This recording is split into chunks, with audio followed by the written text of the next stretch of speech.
खुशी इस बात की है कि उन्होंने पहलगाम की चीजें एड्रेस करी, बस दुख इस बात का है कि उन्होंने 26 लोगों की बात नहीं करी। ये है 22 अप्रैल को हुए इस बड़े आतंकी हमले की पीड़िता, जिस आतंकी हमले ने मानो पूरी दुनिया को हिला दिया, जिसके बाद सेना ने चलाया था ऑपरेशन सिंदूर, जिस पर विपक्ष के कई सवाल थे, जिसके साथ उठा बड़ा सियासी बवाल और केंद्र में आई मोदी सरकार। जिस ऑपरेशन सिंदूर पर मोदी सरकार और बीजेपी अपनी पीठ थपथपाती है, 56 इंच का सीना बताती है, उस पर सदन में मचा है घमासान। राहुल गांधी से लेकर अखिलेश यादव तक धड़ाधड़ पूछ रहे हैं सवाल। ऐसे में सामने आई कानपुर की ऐशानिया द्विवेदी, शुभम द्विवेदी की पत्नी, जिनको ऐशानिया की आंखों के सामने ही आतंकियों ने गोलियों से भून दिया था। वो ऐशानिया लगातार टकटकी लगाकर सेना और सरकार के हर एक्शन पर निगाहें बनाए हुए हैं, ताकि इस आतंकी हमले में जाने वाली हर जान को इंसाफ मिल सके, शुभम की आत्मा को शांति मिल सके। ऐसे में जब संसद में शुरू हुई इस हमले ऑपरेशन सिंदूर पर बहस, तो ऐशानिया को मानो एक बात चुप सी गई, जिसके बारे में बताते बताते ऐशानिया इमोशनल हो गई। ऐशानिया द्विवेदी कहती हैं कि आखिर क्यों नहीं सरकार ने, खुद पीएम मोदी ने इस आतंकी हमले में मारे गए 26 लोगों के बारे में कुछ कहा। इस दौरान ऐशानिया राहुल गांधी और प्रियंका गांधी को इस मुद्दे के लिए शुक्रिया कहती हैं। आज उन्होंने डिटेल में सारी चीजें बताई हैं कि किस तरीके से क्या हमला हुआ है, किस तरीके से उस चीज पे हमने क्यों उसको रोका था या क्यों सीज फायर हुई, या सारी चीजें उन्होंने आज पूरी खुल के एक्सप्लेन करी है। इवन उन्होंने जिस तरीके से वो बोल रहे थे, मैं सुन रही थी कि पहले लोग कह रहे थे आप कुछ नहीं कर रहे, कुछ नहीं कर रहे, हमने ऑपरेशन सिंदूर कर दिया। फिर जब हम ऑपरेशन सिंदूर करते, फिर उसके बाद जब हम ऑपरेशन सिंदूर रोके, फिर कह रहे अब आप कुछ नहीं कर रहे, अब आप कुछ नहीं कर रहे। तो ये क्वेश्चन का भी उन्होंने बोला कि अब हर बार हम कर ही रहे हैं, लेकिन हम हर बार प्रूफ क्या कर रहे हैं।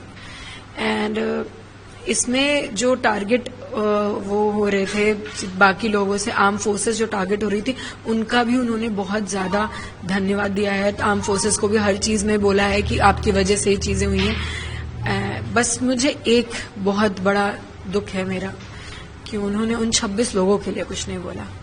जहां प्रियंका गांधी जी और राहुल गांधी जी, उन दोनों को भी मैं थैंक यू बोलूंगी कि उन्होंने उन 26 लोगों की बात करी है। शुभम का भी नाम लिया था उन्होंने पार्लियामेंट में, बट मुझे इस चीज का दुख है। इवन मैं एक्सपेक्ट कर रही थी कि आज पीएम सर कुछ तो उन 26 लोगों की बात करेंगे, उन 26 के रिस्पेक्ट के लिए कुछ तो बोलेंगे, बट ये नहीं बोला। इस चीज का मुझे बहुत दुख है। आज खुशी इस बात की है कि उन्होंने पहलगाम की चीजें एड्रेस करी, बस दुख इस बात का है कि उन्होंने उन 26 लोगों की बात नहीं करी। आपको उम्मीद है आगे प्रधानमंत्री जी और सरकार आपको 3 महीने से उम्मीद ही कर रहे हैं, आगे भी उम्मीद ही कर रहे हैं।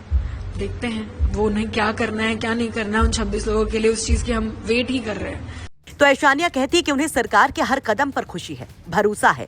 पीएम मोदी ने जिस तरह से हर एक्शन के बारे में बताया, सेना के शौर्य के बारे में सदन में बोला, वो खुश है। लेकिन दुख है इस बात का कि पीएम मोदी ने एक दफा भी उन मृतकों के बारे में कुछ नहीं बोला। वह ऐशानिया सीज फायर को लेकर विपक्ष के सवाल पर भी बड़ा बयान देती है। कहती है उन्हें पहले से यकीन था कि सीज फायर रोकने की कोई रणनीतिक या कूटनीतिक कॉल रही होगी, ये किसी दूसरे देश की बोलने की वजह से नहीं हुआ। लेकिन कहती हैं कि सरकार और सेना के तमाम ऑपरेशन पर पूरा यकीन तब होगा जब, मुझे पूरी तरीके से विश्वास तब होगा जब दोबारा कोई टेररिस्ट अटैक इस देश में नहीं होगा। तब मुझे विश्वास होगा कि हम सही डायरेक्शन में काम कर रहे थे, हमारी सरकार, हमारी आर्म फोर्सेस सही डायरेक्शन में काम कर रही है। आपको बता दें कि अप्रैल के महीने में कानपुर के शुभम द्विवेदी अपनी पत्नी ऐशानिया, माता पिता और बहन बहनोई के साथ घूमने गए थे जम्मू, जहां पर पहलगाम में आतंकी हमले का वो शिकार हो गए, जिसके बाद कानपुर के महाराजपुर में रघुवीर नगर मानो सियासी नेताओं का केंद्र बन गया। यहाँ पर योगी सरकार के तमाम मंत्री भी पहुंचे, खुद सीएम योगी भी पहुंचे थे ऐशानिया और उनके परिवार से मिलने के लिए, शुभम को श्रद्धांजलि देने के लिए। तो दूसरी तरफ लोकसभा प्रतिपक्ष राहुल गांधी भी पहुंचे थे ऐशानिया और उनके परिवार से मुलाकात के लिए। इस दौरान प्रियंका गांधी ने ऐशानिया से वीडियो कॉल पर बात भी की थी। वहीं जब कानपुर का दौरा पीएम मोदी का था, तब वो शुभम के परिवार से मुलाकात भी करते हैं। आपको बता दें कि ऐशानिया द्विवेदी लगातार पहलगाम आतंकी हमले में मारे गए अपने पति शुभम द्विवेदी के लिए शहीद का दर्जा मांग रही हैं। इन सब के बीच में ऐशानिया जिस तरह से इस पूरी बहस पर अपनी राय रखती हैं पीएम मोदी और राहुल गांधी को लेकर, उस पर आप क्या कहेंगे? कमेंट बॉक्स में अपनी राय जरूर रखिए।